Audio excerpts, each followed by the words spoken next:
ਖੋਤਿਓ ਇਹ ਤੁਹਾਡਾ ਵਹਿਮ ਏ। ਮੁਰਸ਼ਦ ਇਮਰਾਨ ਖਾਨ ਅੱਜ ਵੀ ਕਾਇਮ ਏ।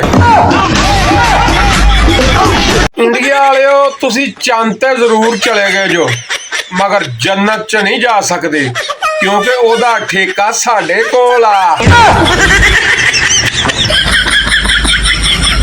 रूस वालिओ तुहानू खुदा दा वास्ता एक काले तेल दा जहाज भी भेज दिओ। आ जिन्हां नू 150 रुपये लीटर पेट्रोल नहीं ना चंगा लगदा, हुण उन्हां ने 290 रुपया दे मूँह काला करना वा। आप कहते हैं ये बकरी है, पूरा शहर भी कहता है ये बकरी है। मुझे भी ये बकरी ही लगती है, मगर आप साबित करें कि ये बकरी ही है। इसे तरह का कोई साडा सिस्टम निज़ाम आ कि साबित नहीं असी कुछ कर सकते, बाकी तुसीं समझ गए। हुण हर 5-7 साल बाद कौम नूं बेवकूफ बनाया जाता वा।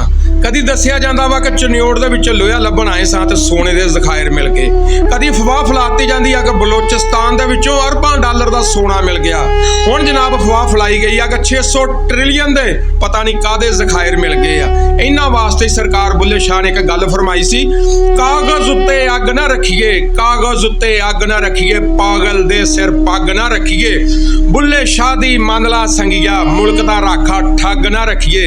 गल ये सज्जनों, जिन्ने भी ज़खायर मिल गए आ बहरहाल तुसीं अपने घर दे भांडे वेचो, साइकिल वेचो, मोटरसाइकिलां वेचो, फ्रिजां वेचो, AC वेचो, जिथों मर्जी पैसे इकट्ठे करके बिजली दे बिल अदा करो। साडी यही सज़ा बनती है। दोस्तों अज तो 2 दिन पहले मेरे एक कबाड़ी दोस्त ने मैनूं एक गल दसी, उहदे झूठ और सच का जवाब वो खुद अपने खुदा नूं देगा। वो कहंदा कि साडे कोल चंद दिनां दे उत्तों लोग बर्तन सेल कर रहे ने घरां दे, तो जदों उन्हां नूं पुछया जांदा कि तुसीं क्यों वेच रहे जो, वो कहंदे कि असीं इन्हां नूं फरोख्त करके बिजली दा बिल अदा करना वा।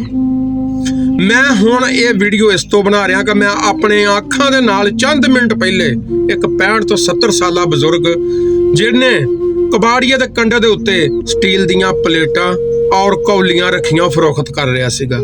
दुआ करो अल्लाह पाक इस मुल्क दे उत्ते रहम करे, इस कौम दे उत्ते रहम करे।